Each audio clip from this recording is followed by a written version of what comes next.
Good morning, welcome to AIIMS. आज हम लोग क्या कर रहे हैं, एक न्यू सब्जेक्ट स्टार्ट करने जा रहे हैं, इंटीग्रेशन, जो कि बिहार के ऑलमोस्ट सभी यूनिवर्सिटीज़ के फर्स्ट ईयर कोर्स में पूछे जाते हैं। चाहे वो आपके पटना यूनिवर्सिटी हो, चाहे पाटलिपुत्र यूनिवर्सिटी हो, चाहे बिहार यूनिवर्सिटी हो, मिथिला यूनिवर्सिटी हो, भागलपुर यूनिवर्सिटी हो या बी एन मंडल यूनिवर्सिटी हो, जितने सारे यूनिवर्सिटीज़ हैं सभी में फर्स्ट ईयर के कोर्स में इससे 2 या 3 क्वेश्चन पूछे जाते हैं।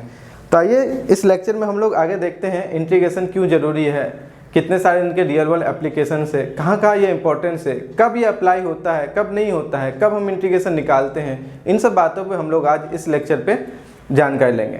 तो इंटीग्रेशन जानने से पहले हम लोग कुछ बातें डिफरेंशियल कैलकुलस से लेते हैं और वहाँ से करते हैं, ठीक है, वहाँ से रिलेट करते हैं कि वो इम्पॉर्टेंट कैसे है।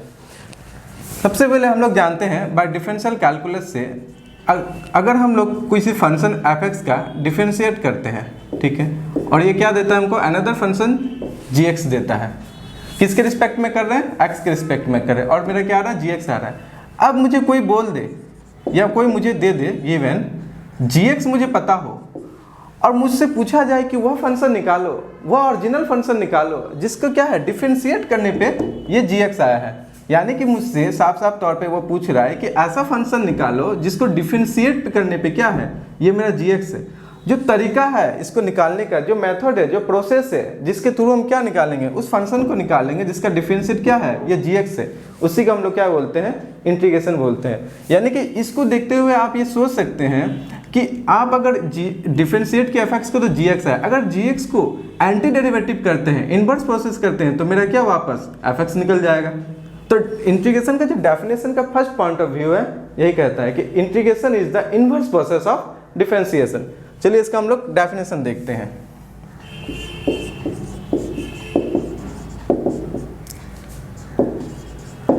डेफिनेशन कहता है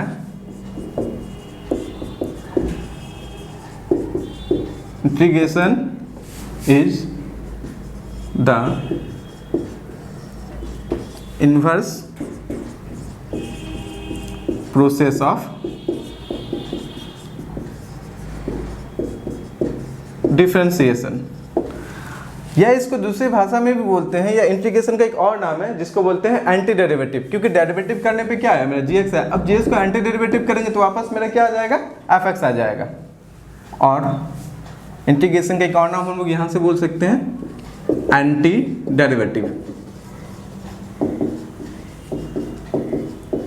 ये तो हो गया लैंग्वेज में। अब इसका डेफिनेशन को हम लोग मैथमेटिकली देखते हैं तो क्या आता है, उसको हम लोग देखते हैं। मैथमेटिकली कहता है इफ, ये इसको हम लोग फर्स्ट डेफिनेशन का फर्स्ट पॉइंट ऑफ व्यू मान सकते हैं, 1 मान सकते हैं, उनको सेकेंड मानते हैं। If gx be A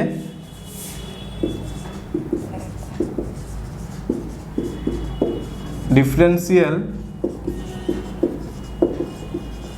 coefficient of f(x), that is हम क्या बोल सकते हैं, gx मेरा क्या है, डिफरेंशियल कोफिशिएंट है, यानी कि f'(x), जो क्या होता है d ऑफ dx किसका, f(x) का। अगर ये है देन वी कैन से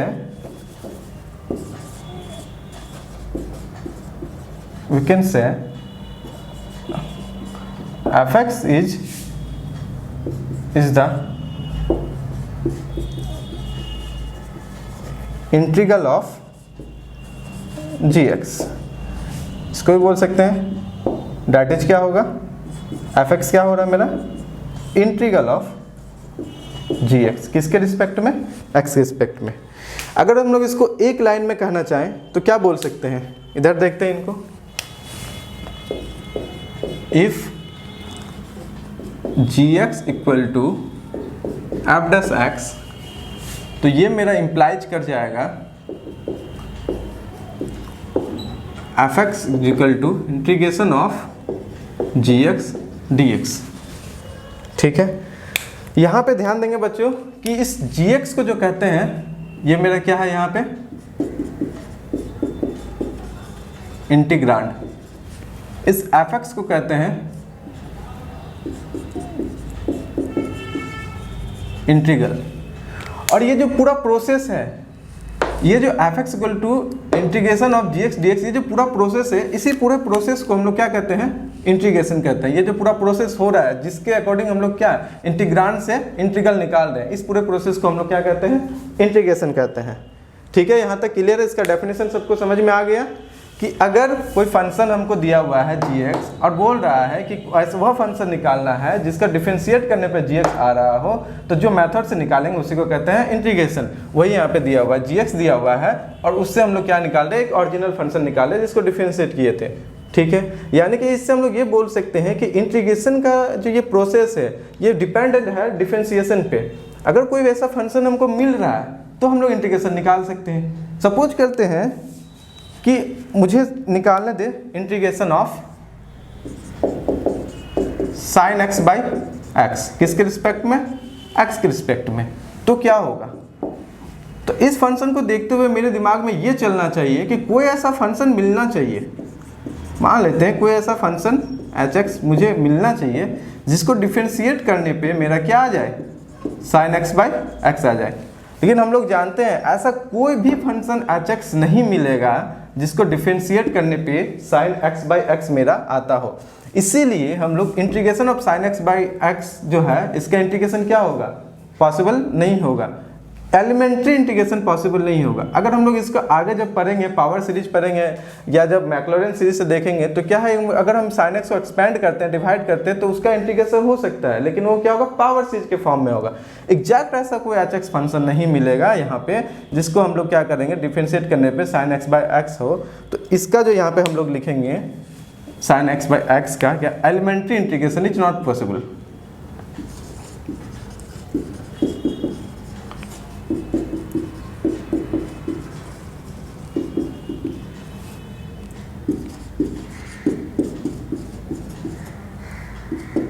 एलिमेंट्री इंटीग्रेशन क्या होगा, इसका पॉसिबल नहीं होगा।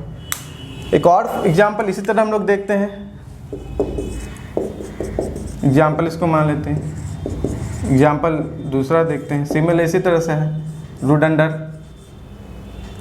कॉस एक्स ही ले लेते हैं। सेम यही बात है इनमें भी कि कोई भी ऐसा एक फंक्शन नहीं मिलेगा जिसको डिफरेंशिएट करने पे रूट अंडर कॉस एक्स आता हो, इसीलिए इसका भी क्या होगा, एलिमेंट्री इंटीग्रेशन पॉसिबल नहीं है।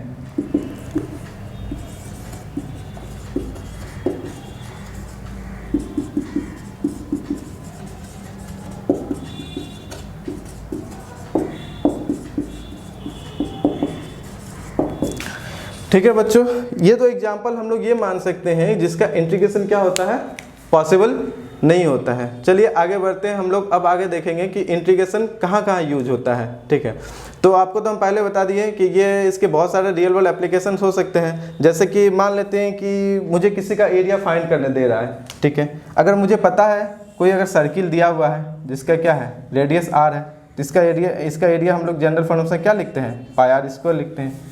कोई अगर मुझे पर रेक्टेंगल है और मुझे पता है इसका लेंथ a है और हाइट क्या है, b है, तो भी हमको इसका एरिया क्या लिखते हैं, a और b।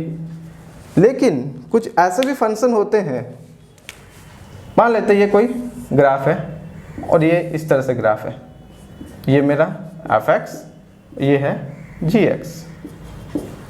अब इनका हम क्या है कि डायरेक्टली मुझे डायरेक्टली इसका रिजल्ट निकालना मेरे लिए टफ हो रहा है। यहाँ x इक्वल टू ए ले लेते हैं या x इक्वल टू बी ले लेते हैं। अब मुझे कोई बोलेगा जो ए और b के बीच में और f(x) और g(x) के बीच में जो एरिया है मुझे ये निकालना है।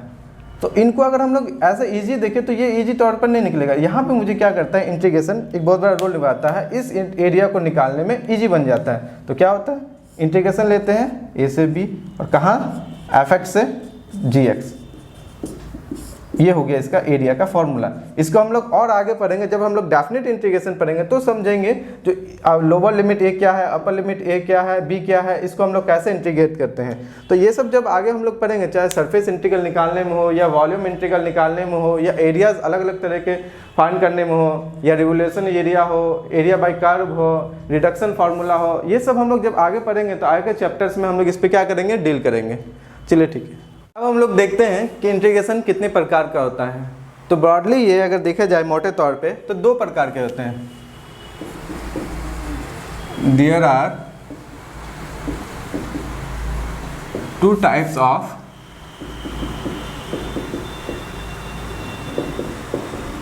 इंटीग्रेशन।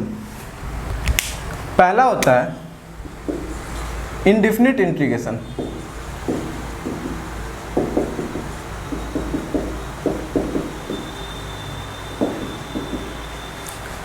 जैसे कि हम लोग अभी एग्जांपल ले रहे थे, देख रहे थे, इसको अगर हम लोग नोटेशन पे देखें तो integration F X D x का इस टाइप का होगा। दूसरा है डेफिनेट इंटीग्रेशन।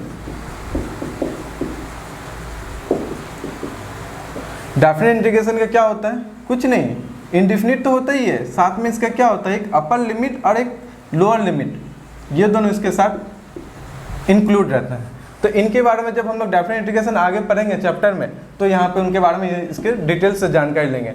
उसके साथ ही साथ इसमें हम लोग देखेंगे कि कैसे आता है, एरिया ऑफ सम कैसे निकालते हैं, लिमिट ऑफ ए सम के थ्रू ये कैसे आता है, ठीक है। तो वहाँ से हम लोग आगे देखेंगे। अभी जो हम लोग पढ़ने वाले हैं वो इंडेफिनिट इंटीग्रेशन में ही पढ़ने वाले हैं। इसके आगे जब हम लोग पढ़ेंगे मेथड ऑफ सब्स्टिट्यूशन या method of by parts, integration by partial fraction, ये सब जितना भी पढ़ने वाले हैं वो इंडेफिनिट इंटीग्रेशन में ही पढ़ने वाले हैं। तो इंडेफिनिट इंटीग्रेशन में सबसे पहले हम लोग जानते हैं इंटीग्रेशन ऑफ कांस्टेंट, ठीक है। इंटीग्रेशन ऑफ कांस्टेंट जो होता है वो बहुत इंपॉर्टेंट होता है इंडेफिनिट इंटीग्रेशन के लिए, जो कि बहुत सारे बच्चे इसको इग्नोर करते हैं। जो कांस्टेंट ऑफ इंटीग्रेशन होता है क्या है, कभी वो इंटीग्रेशन के साथ यूज करता है, कभी यूज नहीं करता है। तो उनके बारे में हम लोग यहाँ पे आराम से जानकारी लेते हैं, जो कांस्टेंट ऑफ इंटीग्रेशन होता क्या है।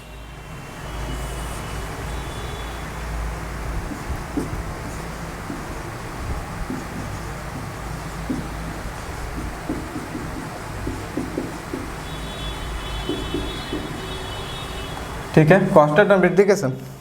कांस्टेंट ऑफ इंटीग्रेशन जानने से पहले हम लोग कुछ एग्जांपल्स पे डिस्कस करते हैं। जैसे पहला एग्जांपल लेते हैं। हम लोग जानते हैं डिफरेंशिएट अगर करते हैं किसी फंक्शन का, सॉरी कांस्टेंट फंक्शन का, तो क्या होता है, 0 होता है। अगर डिफरेंशिएट करते हैं कोई भी फंक्शन लेते हैं, सपोज करते हैं एक्स क्यू लिए, तो क्या होता है, 3x² होता है। सिमिलरली डिफरेंशिएट करते हैं अगर x³ + 5, तो भी मेरा क्या होता है, 3x² होता है। इसी प्रकार एक और लेते हैं, डिफरेंशिएट करते हैं x³ - 7, तो भी मेरा 3x² होता है। Then by definition of integration we can say integration of zero function क्या दे देगा, कांस्टेंट देगा। डिफिनेशन जो अभी हम लोग पढ़े उसी के अकॉर्डिंग यहाँ से भी हम लोग बोल सकते हैं इंटीग्रेशन ऑफ 3x² किसके रिस्पेक्ट में, x के रिस्पेक्ट में, बिकॉज डिफरेंशिएट भी किसके रिस्पेक्ट में हुआ यहाँ पे, x के रिस्पेक्ट में। तो क्या दे देगा मेरा, x³ देगा। सही है, आगे बढ़ते हैं बच्चों। फिर कि यहाँ क्या है, x³ + 5 है, इसको भी हम लोग इंटीग्रेशन करेंगे तो क्या देगा, सॉरी उल्टा लिख दिए, 3x² dx, तो यहाँ क्या देगा, x³ + 5 दे देगा। यहाँ से देखेंगे 3x² dx = x³ - 7 दे देता है। इन जनरली अभी हम लोग अगर हम लोग देखते हैं यहाँ पे x³ + c लेते हैं, कोई c क्या है, कांस्टेंट है, ये भी 3x² दे देता है, जहाँ पे c मेरा क्या है, रियल नंबर से कोई भी संख्या हो सकती है, वो 3x² dx x³ + c। इन चारों एग्जाम्पल को देखते हुए एक चीज तो पता चलता है कि मेरा इंटीग्रांड जो है 3x², 3x², 3x², 3x², चारों एग्जाम्पल में सेम है, लेकिन कोरस्पॉन्डिंग जो मेरा सॉल्यूशन आ रहा है चारों में क्या आ रहा है, अलग अलग आ रहा है। और यहाँ तो c आर्बिट्रेरी है, अगर c हम कुछ भी लेते जाएंगे कोरस्पॉन्डिंग मेरा सॉल्यूशन चेंज होते जाएगा। तो इन चारों एग्जाम्पल को देखते हुए हम लोग ये बोल सकते हैं कि इस इंटीग्रांड का जो f(3x²) है इंटीग्रांड का, इनफाइनाइटली मैनी सॉल्यूशन हो सकता है। ये तो एक समस्या हो गया, जबकि हम लोग इंटीग्रांड क्या है, एक ही है, तो कोरस्पॉन्डिंग सॉल्यूशन भी तो मेरा एक ही आना चाहिए। तो इस सभी सॉल्यूशन को बैलेंस करने के लिए हम लोग एक आर्बिट्रेरी कांस्टेंट का यूज करते हैं, c लेते हैं या k लेते हैं या कोई भी अनदर भी नोटेशन हम लोग ले सकते हैं, जो कि सारे सॉल्यूशन को क्या करता है, बैलेंस कर रहा है। क्योंकि अभी जो ये है सॉल्यूशन मेरा, ये क्या है, इनकम्प्लीट है up to a constant term. क्योंकि यहाँ पे देख रहे हैं मेरा वेरिएबल टर्म तो सेम आ रहा है सब में, लेकिन कांस्टेंट यहाँ पे क्या है, 0 है, कुछ नहीं है, यानी 0 है या 5 है या -7 है या c है, और c रियल नंबर से है, रियल नंबर से कुछ भी लेंगे कोरस्पॉन्डिंग चेंज होगा मेरा सॉल्यूशन, ठीक है ना। तो इसी k और c जो हम लोग यूज करते हैं आर्बिट्रेरी, इसी को हम लोग कहते हैं कांस्टेंट ऑफ इंटीग्रेशन, जो क्या करता है मेरे जो इनडिफिनिट इंटीग्रेशन का जो सॉल्यूशन है उसको क्या करता है, बैलेंस करता है। ठीक है बच्चों, चलिए इसको हम लोग और यहाँ पे एक एग्जांपल लेके इसको समझते हैं अच्छे से क्या होता है।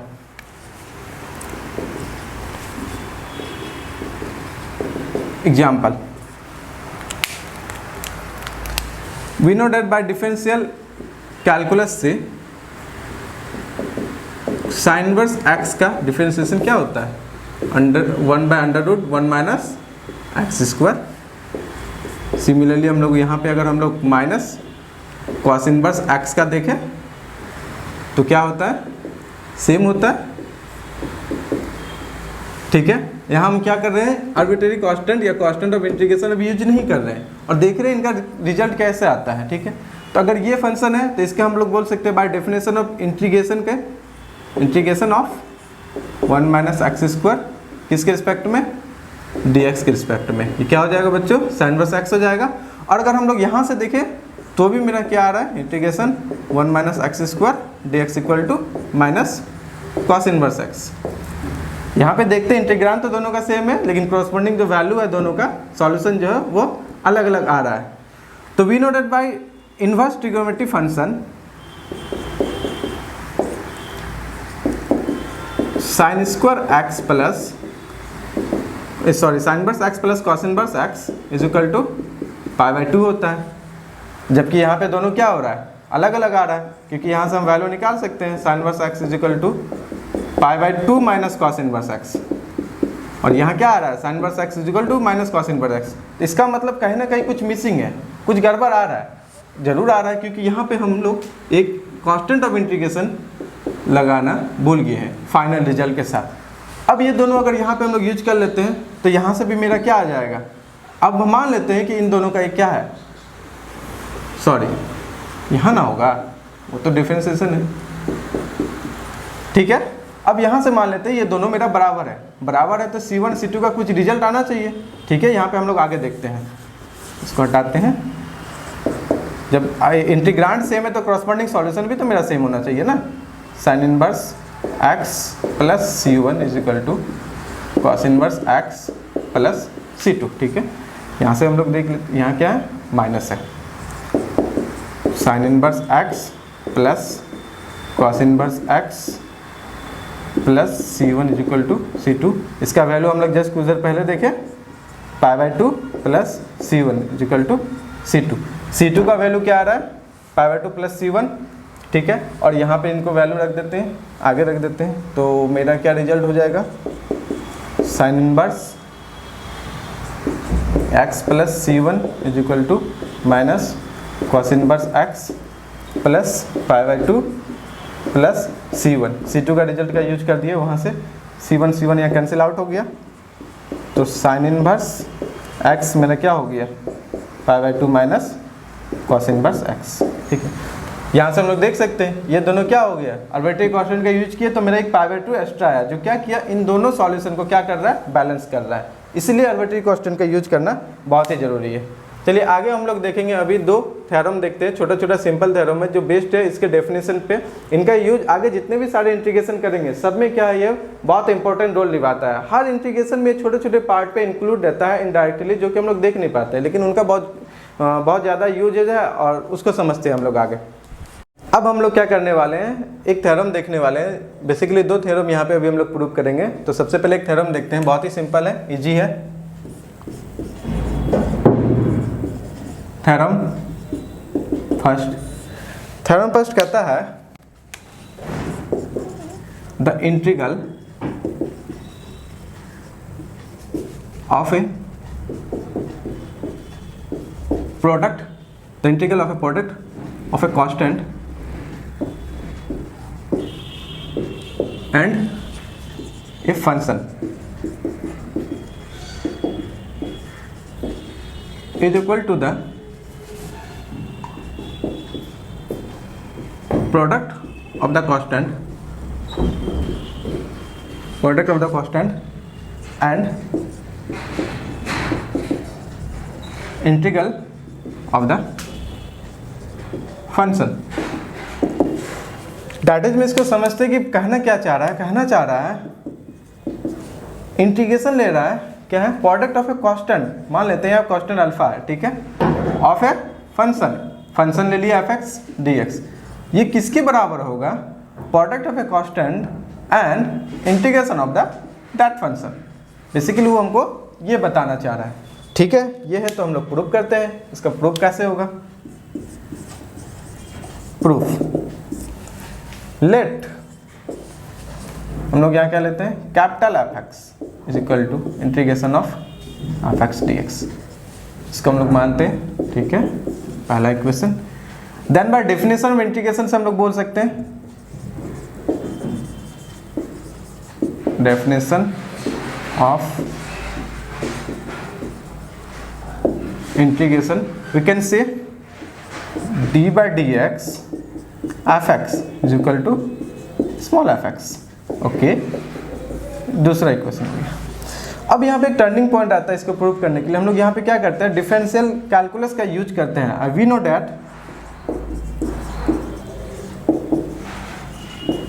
That D by D X alpha F X is equal to alpha of D by D X F x.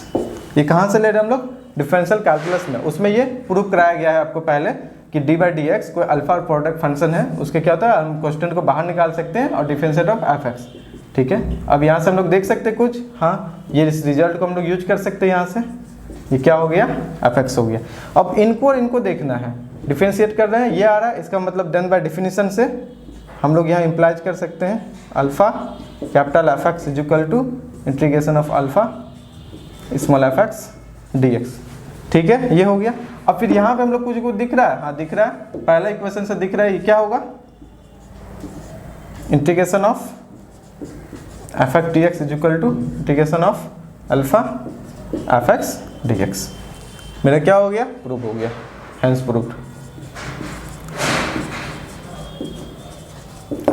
इसको प्रूव करने में कुछ नहीं था, जो भी बेसिक डेफिनेशन है इंटीग्रेशन का हम लोग उसी के यूज किए हैं, लेकिन एक चीज़ यहाँ पे क्या किए हैं, डिफरेंशियल कैलकुलस से उठा लिए हैं, वहाँ से यूज किए हैं ये वाले चीज़ को, बस एक एक ये टर्निंग पॉइंट है इस थ्योरम प्रूव करने का, बाकी तो सब सिंपल है। चलिए ठीक है, बढ़ते हम लोग अगले थ्योरम की तरफ। अब हम लोग देखते हैं दूसरा थ्योरम। तो दूसरा थ्योरम क्या कहता है, उनको जानते हैं, यहाँ दो कर दिए। दूसरा थ्योरम कहता है the integral of the sum or difference, the integral of the sum or difference of the finite numbers of functions is equal to the sum or difference of the integrals of the functions, ठीक है। Date is में इसको समझते हैं, language में तो देख लिए क्या है, डेट इज में इसको समझते हैं, क्या बोल रहा था, इंटीग्रेशन, ठीक है, सम और difference of finite number of function, ठीक है। तो मानते हैं f1x प्लस माइनस सम और डिफरेंस बोल रहा है, f2x plus minus dot dot dot fnx, इसका क्या है, इंटीग्रेशन, एंड फाइनाइट फंक्शन ले लिया, and number of finite function, sum और difference of integrals of that function plus minus integration of f2x किसके रिस्पेक्ट में, x के रिस्पेक्ट में, plus minus integration of fnx dx। तो मुझे बेसिकली यह प्रूफ करने बोल रहा है, ठीक है, प्रूफ करते हैं। प्रूफ यहाँ पे भी वही काम करेंगे जो पिछला थ्योरम में था, let f1x is equal to integration of, simple है, एंड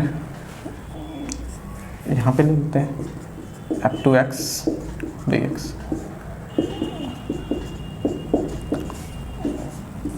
पहला equation. By definition of integration का बोल सकते हैं D by D x f1x is equal to small f1x and dy dx f2x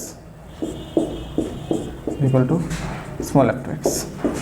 इसको मान लेते हैं दूसरा इक्वेशन, क्योंकि ये आगे मेरा यूज होने वाला है। Then by you know that by differential calculus से D by D x f1x plus minus f2x, इसका क्या होता है, ये क्या है, टर्निंग पॉइंट है इस थ्योरम को प्रूव करने के लिए। ये आपको पता होना चाहिए कि अब हम आगे क्या करेंगे। यहाँ तक तो हमको समझ में आ गया था देन बाय डेफिनेशन से इंटीग्रेशन का, लेकिन ये हम आपको कहाँ से ले लिए, डिफरेंशियल कैलकुलस से उठा लिए। ठीक है, अब इसका रिजल्ट मुझे पता है, हाँ पता है, इक्वेशन 2 से क्या होता है, ये f1x प्लस माइनस f2x। ये कहाँ से आया, फ्रॉम, ठीक है। अब इन दोनों को देखते हुए एक रिजल्ट निकाल सकते हैं यहाँ से, फिर वही काम करेंगे इंटीग्रेशन के डेफिनेशन से। क्या आ जाएगा मेरा, ये f1x plus minus f2x integration of f1x f2x dx। दो फंक्शन के लिए तो ये क्या हो गया, हम प्रूव कर दिए, लेकिन यह मेरा क्या है, एंड फंक्शन ले रहे हैं, फाइनाइट फंक्शन। तो इसको क्या करेंगे, continue this process to others, continue this process for others. मुझे क्या मिल जाएगा यहाँ से, ये रिजल्ट जो मुझे प्रूव करना था।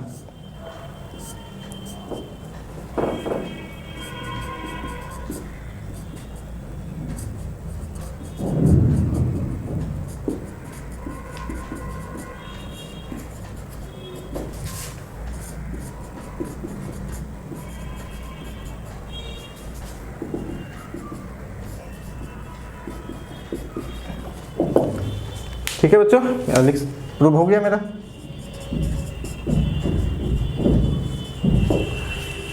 ठीक है, ये दो थ्योरम था, सिंपल थ्योरम। अब हम लोग इस लेक्चर में ये देखेंगे जितना भी फंडामेंटल फार्मूलाज है, स्टैंडर्ड फार्मूलाज है, उसके बारे में हम लोग चर्चा करेंगे कि कैसे कैसे हम लोग उसका इंटीग्रेशन करते हैं, क्योंकि यहाँ पे इंटीग्रेशन में हम लोगों को फार्मूला बहुत इंपॉर्टेंट रोल निभाता है, क्योंकि ये क्या अप्लाइड पोर्शन में आता है। तो आपको जितने सारे फार्मूले याद रहेंगे या डायरेक्टली जितने सारे फार्मूले का आप यूज कर सकते हैं, उतना ही आपको क्या ये रिजल्ट लाने में हेल्प करेगा, आपका स्टेप कम करेगा और आपका टाइम भी बचाएगा। ठीक है, तो हम लोग नेक्स्ट लेक्चर में देखेंगे जितने सारे फार्मूलाज है उस पर डील करेंगे, कैसे कैसे उसका डायरेक्टली इंटीग्रेशन यूज करते हैं हम लोग आगे के लेक्चर में।